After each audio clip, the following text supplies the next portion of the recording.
coffee. So I think it's cafecito time. Cafecito time. Oh, cafecito time.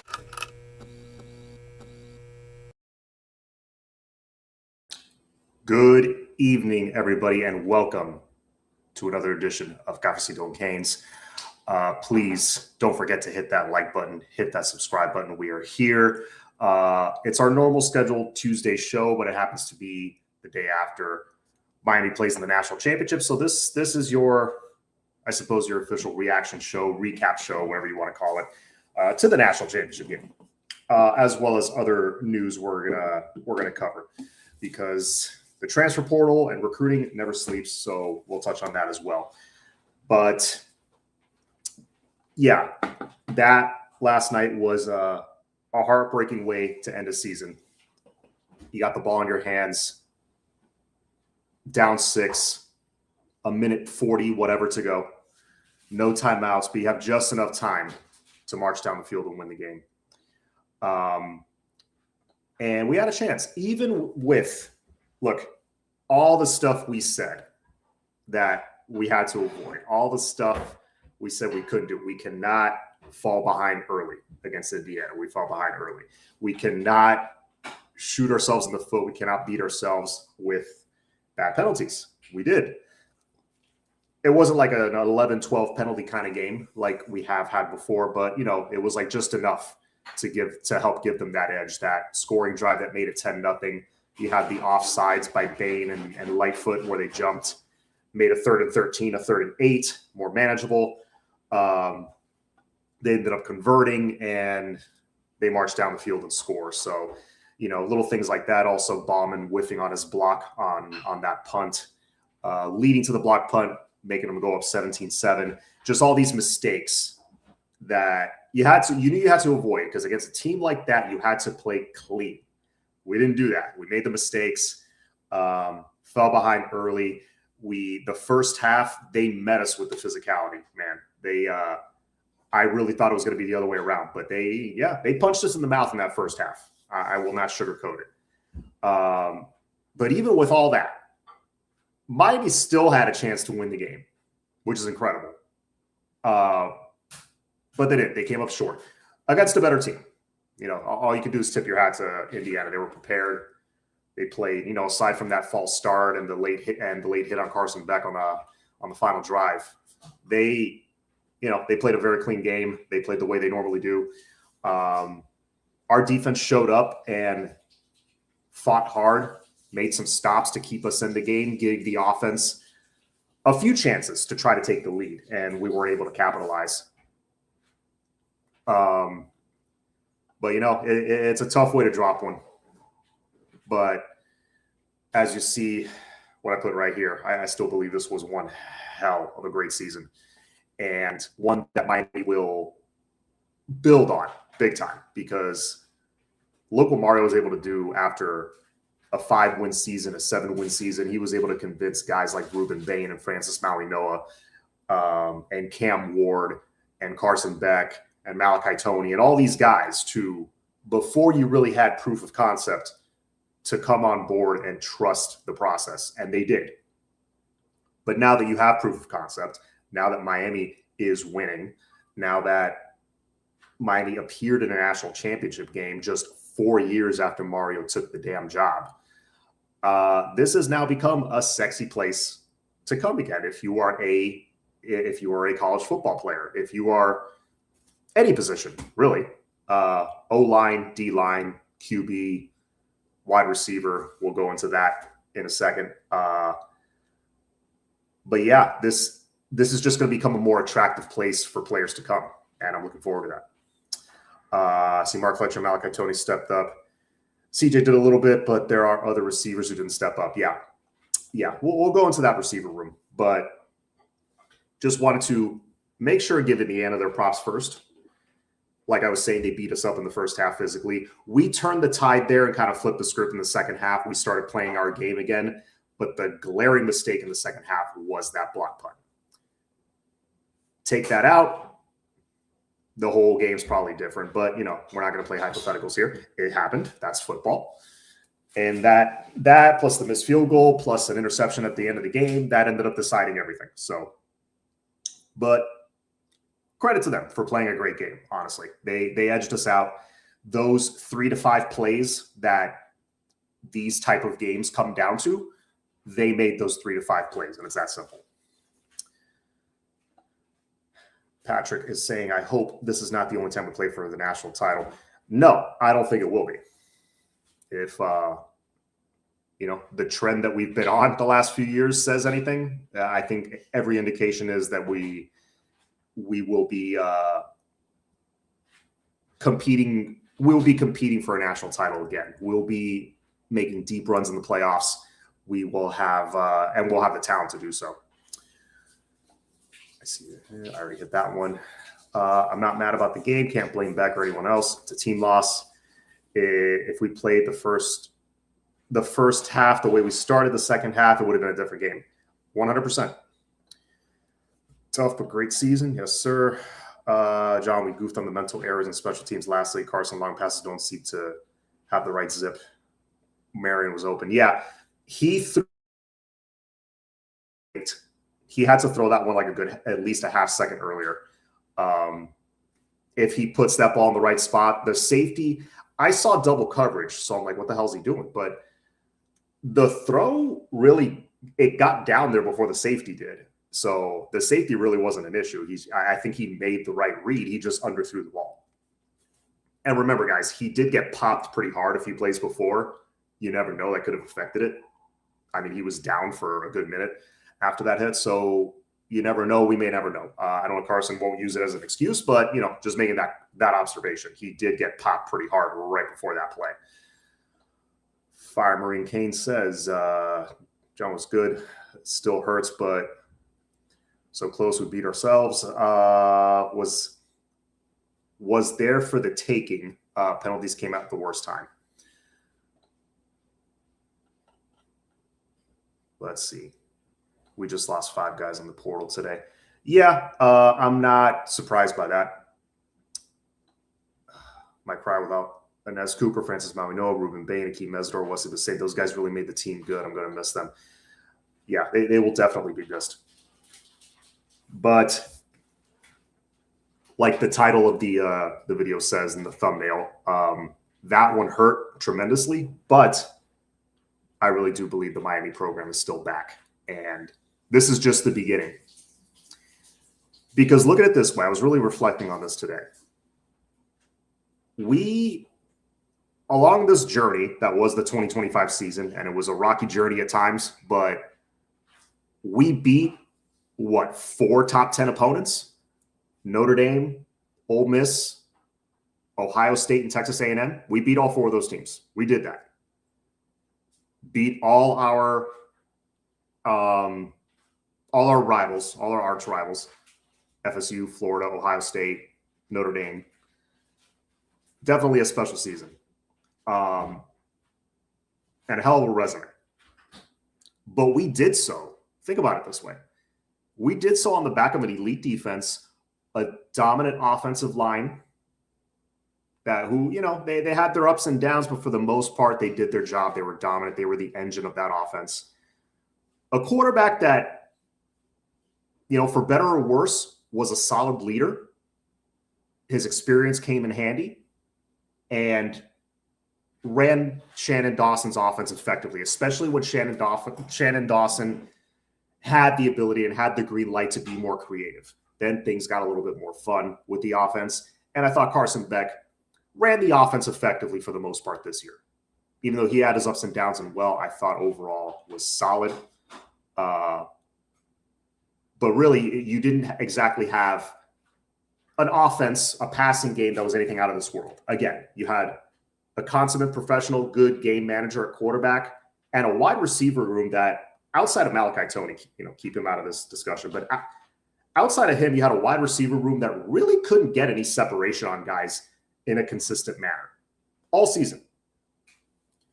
Love Marion, love CJ Daniels, love their contribution to the team this year. But make no mistake, that wide receiver room was not scaring anybody.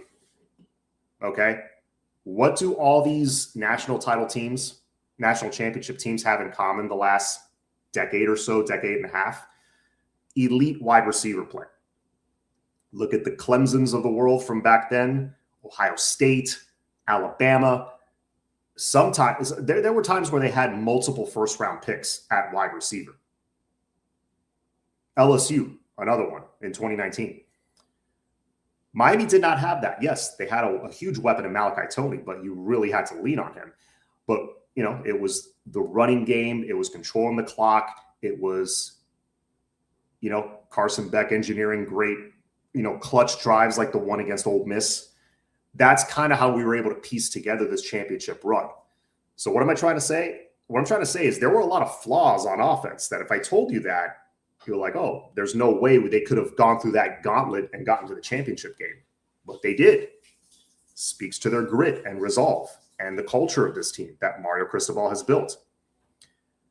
All that tells me that, if anything, I think we're ahead of schedule.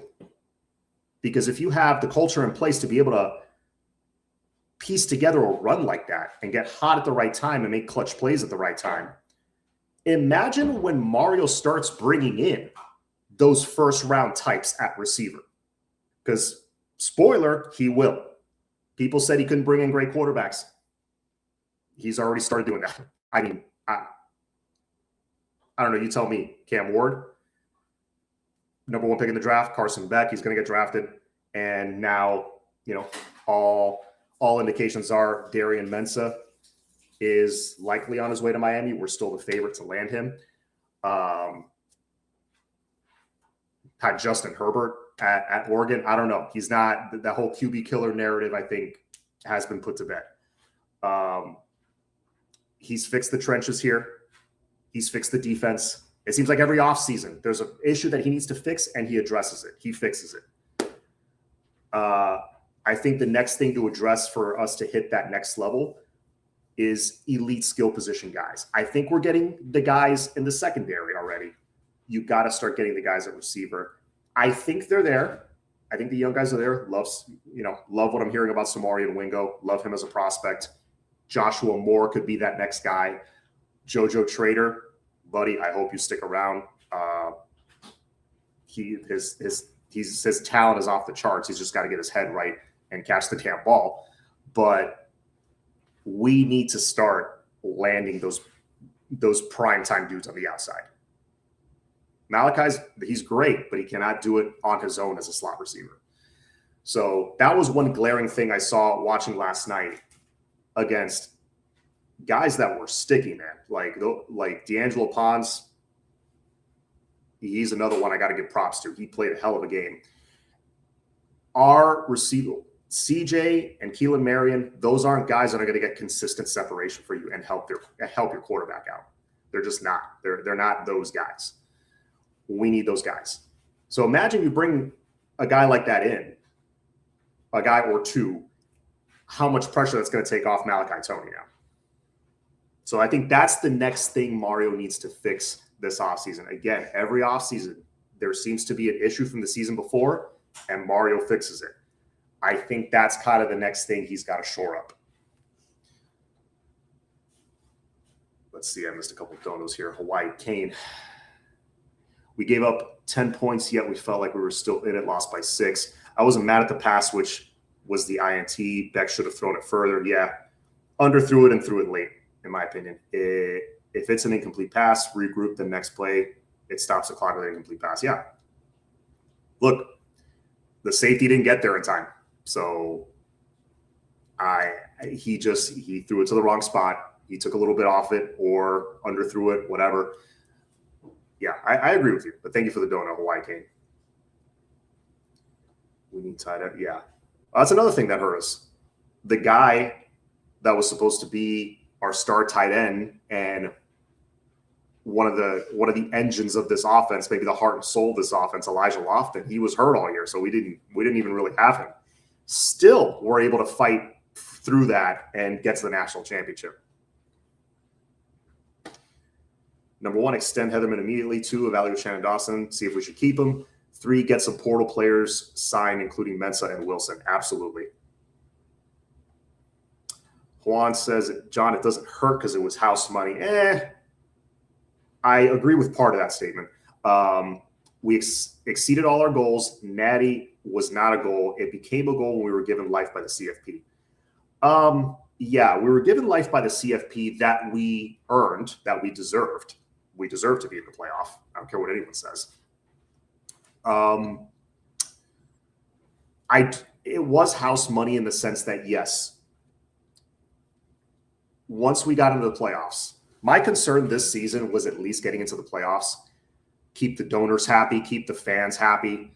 Because, Mario, he's not going to have forever to get this thing turned around. He's on a bit of a time crunch. He's in year 4. Year 4 is like, you got to show me something. Otherwise, the donors, they may not keep going, So not only did we make the playoffs, we won a playoff game in dramatic fashion. It was like a movie what we did up in College Station, the way we finished that game out. And then beating hated rival Ohio State, knocking them off their throne, ending their season. That to me, man, at that point, I was like on cloud 9. I was like, this is the most successful season easily in 23, 24 years. Just on that result alone, I'm like, obviously, I want to make a run at a national title. But like, if we don't, hey, this has been an amazing year already. That's how I felt once we beat Ohio State. Then we beat Ole Miss. Then we're in the game. So to get that close and to just barely fall short, it still does hurt. That is true. But at the same time, look what we did. And this isn't like the NFL. This isn't like the pros where you make the championship, you lose. And most of the time, I think 8 or 9 times out of 10 in the NFL, the team who loses the Super Bowl doesn't make the playoffs the next year. It's a thing it's a high turnover kind of league. You can go from last place to first place to last place. It's all, whereas college football, it's very much a build momentum kind of sport. Not as much now with the transfer portal, but if you're a team with funds, if you're a team with money, with resources that can keep bringing talent in, the more you win, the more money you rake in. Miami just raked in $20 million plus travel expenses, money for travel expenses. So something like $30 million they raked in for the CFP run. That's how the good teams stay good. So yes, this is something we're going to use as a stepping stone for sure. John, violent physical game. Yeah, this 25 team was special in Corey Heatherman's defense. I really hope Corey Heatherman can stay one more year, man. Whoever said that in the chat, yeah, absolutely right. That is keeping him as a priority.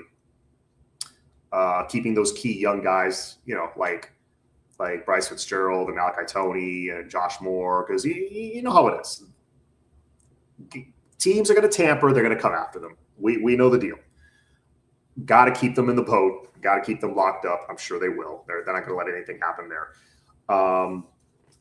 I just want to make sure we lock up our quarterback.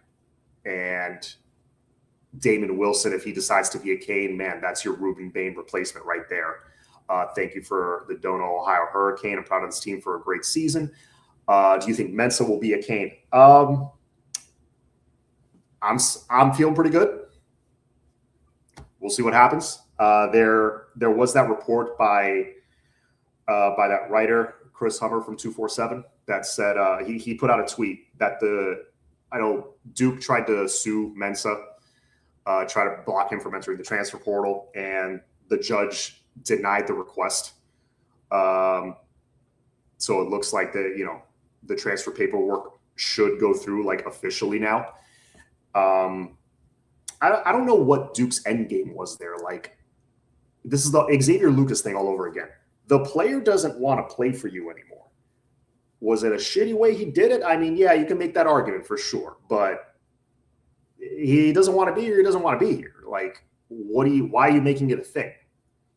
Do you think you block his request to transfer? He's going to come back saying, oh, you know what? You're right. You know what? I'll put on that Duke jersey one more time and I'll be happy to play for you guys next year. No, he didn't want to be there anymore. He saw another opportunity and he took it. And this whole stuff about tampering, guys, if you think it doesn't happen like rampant across college football, like you're dreaming, like it's hilarious how naive you are if you think that. All this talk about Miami's the only team that, that spends money on players and all this. Like, I love it. I love the ignorance. And it's like willing, selective ignorance. Like they're choosing to be ignorant. But anyway, Ohio Hurricane, thank you for the dono again. I feel pretty good that Mensa is going to be in a Canes uniform next year. Bring in Mensa and a solid tight end, we will be back. I agree. Yes, Chris, I think Damari Brown not being out there really hurt. That was another thing we had to avoid, the back shoulder throws. They were going after O'Connor. And O'Connor, he was playing some pretty tight coverage on some of those back shoulders, and it didn't matter. He kind of got pushed around, and those catches were still made. Those were, I think they made 2 4th down conversions doing that. Yeah, those were backbreakers, man. Needed a deep threat for sure. Yeah, 100%. We need those guys on the outside. Teams that win the national championship have those dudes on the outside. We didn't, and we still got as far as we did, which is incredible. That's why I think we're ahead of schedule, like I said. Marcus, thank you for the donation. Next year, we will be an all-around team, better QB and wide receiver unit. Heatherman now has players 2 years in the system. Need tight end. Ballman was a liability. I think you're saying need tight end. Ballman out. He was a liability. Bauman was unfortunately had a rough season. Sucks. I was really pulling for him to turn things around, but yeah, he had a bit of a rough year. I think this was his last year, so we'll have a new starting tight end next year. Whether it's Lofton, whether it's somebody we bring in from the portal, whether it's I'm blanking on the kid's name. This kid that was a freshman this year, the 6'7" kid, came into a few games. Looked all right. Maybe he develops in the offseason. But, yeah, could use a solid tight end. That would be nice. My insecure lead athlete. I can't well. Yep. Mario. Derek Cooper, I wish we got inside. Yeah. Next year, definitely need more JoJo and others to step up at receiver. Tony can't do it all. Yeah, that's what I'm saying. You need to start getting those dudes at wide receiver. Believe it or not, I think the D-line has potential to be just as good as it was this year with more speed. Yeah, you bring in a Damon Wilson. He's a bit of a different player than Bain, I think, but I think equally as effective and explosive. He can affect the game with big-time plays. So if we can bring in Damon Wilson, that would be huge for this defensive line, because you plug him in there. Then you got Hayden Lowe. You got a bunch of other young guys that are really like. I like where we're at. I feel good there. Does Dawson return? It seems like as of right now, he is. I haven't heard anything to the contrary. So Dawson looks like he would return as of right now for his 4th season. I'm not too upset with that. A lot of people criticize this play call. Look, every OC is going to be criticized. Those 2 plays inside the 5 where we scored, I think Mark Fletcher ran both, and he ended up with 3 touchdowns, I think, for the game. Mark Fletcher had 2 late scores on beautiful play calls where Dawson threw in a little wrinkle to throw off the defense, and Mark just walked in. Actually, wait, no. Did he hit Tony on one of those? A jet sweep? Now I can't remember. But there were two goal line plays that he threw a little bit of a wrinkle that we needed the score, and we got it. Those were great play calls.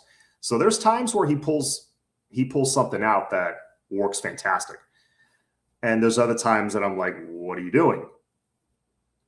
Yeah, that's how it is for an offensive coordinator. Not every call they make is a home run, If Dawson returns for another year, I'm totally fine with it. I think our limitations at wide receiver hurt Dawson at times and hurt Carson Beck at times, to be quite honest with you.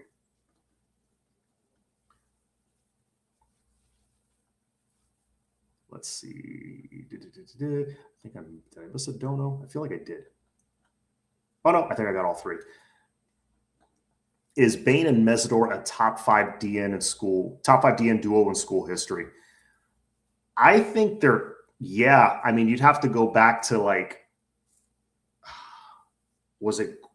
you have to go back to like the early 90s, late 80s, like when Greg Mark was there, Rusty Medeiros was there. Like there was some nice combos at that time. But back then we were known more for our dominant defensive tackle play and our linebacker play, not so much edge rushers, coincidentally.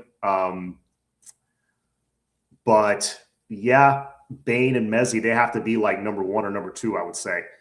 The one that could have been number 1 was Rousseau and Phillips, had Rousseau played that COVID year, but he didn't.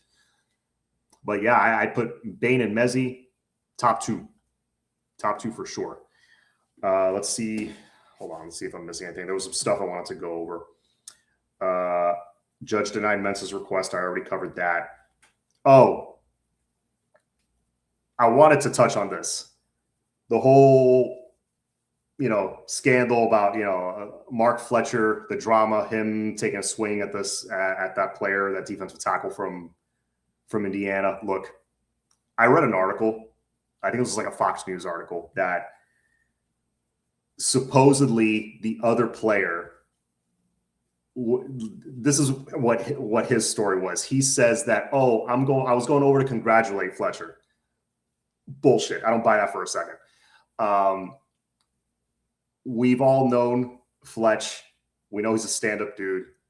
Everyone talks about, not just in the program, like outside the program as well, what a great young man he is, all that stuff. He would not have swung on this player unless he said some messed up shit. And sure enough, Coach Rumpf posts on Instagram that dude was, saying some stuff about Big Mark Fletcher's dad, RIP, a guy who's well respected around the team and the community that everyone loved. And Fletch was really, really close with his dad. He passed away last year. And apparently this dude said something about him. So do with that information what you will. I wasn't on the field. Nobody was. But that's the story that's being passed around. This other dude's claim that he's just going over to congratulate Fletcher. I'm not buying that for a second, because Fletcher went and congratulated Mendoza, I think right after that happened. And, everything was cool. So no. See, even though refs allowed, what was the guy's name? It's something to Mark. I think his last name was Tucker. Even though the refs allowed a lot of physical play, I thought that IU DBs consistently get there early. Yeah, it was happening on both sides. I was glad they let it go for the most part, because Miami definitely got away with some shit for sure. I'm not going to sit here and lie to you. They got away with some stuff. IU got away with a few things too. Some holding calls. Or some holdings that should have been called, but whatever. The refs, for the most part, let them play. I was fine with it. The refs were fine. Let's not do that. Yeah, no, I agree. I agree. No, the refs are fine. They let everybody play.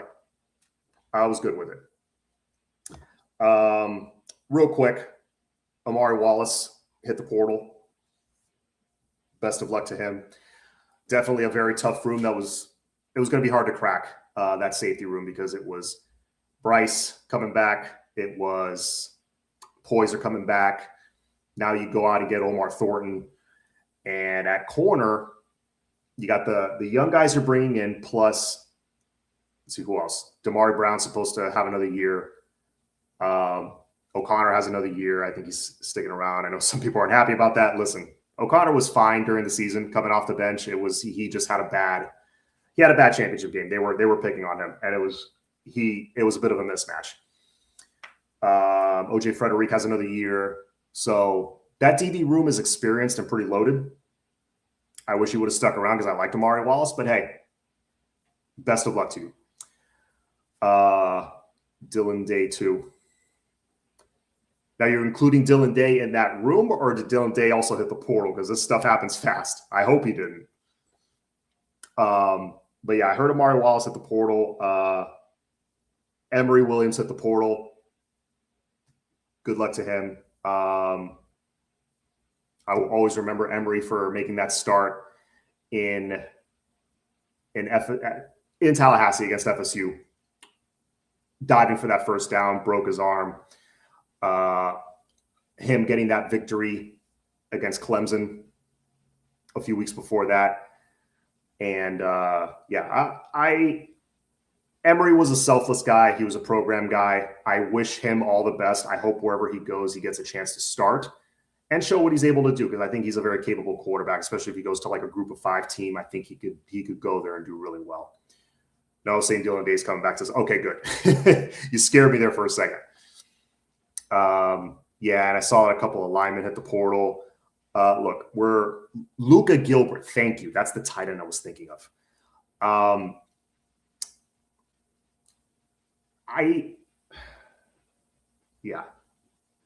on. Now I lost my train of thought.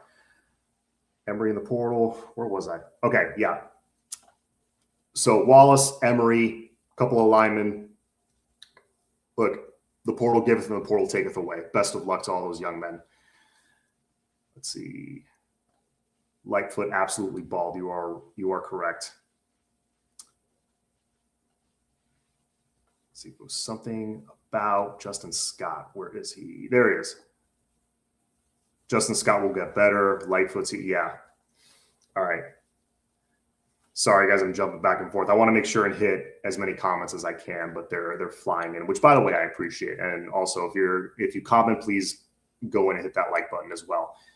I'm excited to see QB Coleman fresh. Yeah, no, we all are. We get Mensa, Wilson, possibly Jordan Seaton, and DB from the portal. We're good. Yeah, we're more than good. You get all 3 of those guys. Oh, my God. We're making another deep run almost for certain. Luca could be a monster next year. I'm really looking at him. I think he could be a monster for that tight end room. All right. Anything else I need to cover? I think that pretty much does it. Like I said, last night sucked, but the season did not. The season was tremendous. A lot of great memories. My best memory, again, is going to be beating Ohio State for that Cotton Bowl trophy. And by the way, that's a sweet trophy. I'm glad we're at least getting some hardware out of this season. Got that Cotton Bowl trophy, got that Fiesta Bowl trophy. Next year, hopefully we can reload, and we're coming for it all next year. But let's see what happens in these next 48 to 72 hours. Hopefully we get some good news portal-wise. And spring football starts what, like in a month and a half or something? We're right back to – we're getting right back to Green Street pretty quick. It's a pretty quick turnaround. It's weird. I'm not used to this, playing this late into the calendar year. But yeah, overall, big picture, very happy with where the program is at. And if you're not, God, I don't know what else to tell you. But anyways, please hit the like button, hit the subscribe button. Tell your family, tell your friends, share with them, comment. And yeah, I will see you guys down the road, whether it's next week or it'll probably be next Tuesday, unless if big news drops in the next couple of days, I might come on and do another live. So why was Marcus Freeman on the broadcast? I thought the same thing, but whatever. They usually do that. They'll usually bring on a coach or something that was eliminated earlier.